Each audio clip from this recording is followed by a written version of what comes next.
Hello friends. Kattumannar கோயில் பேருந்து நிலையத்திலிருந்து ஆயங்குடி செல்லக்கூடிய அரசு பேருந்துகள் புறப்படும் நேரம் பற்றி தான் நாம் இந்த வீடியோவில் பார்க்க போகிறோம்.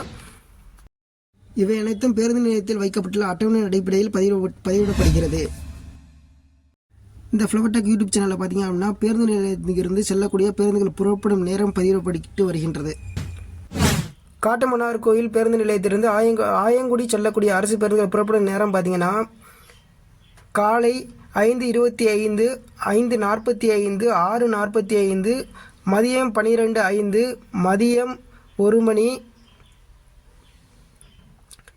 மதியம் 3:10, மாலை 6:50, இரவு 9:15 ஆகிய நேரங்களில் பேருந்துகள் இயக்கப்பட்டு வருகின்றன. போக்குவரத்து சம்பந்தமான புகார்கள் அல்லது உதவிகளுக்கு போக்குவரத்து உதவி மைய எண் 1800599150 என்ற எண்ணை பயன்படுத்திக் கொள்ளுங்கள். மேலும் கட்டணமில்லா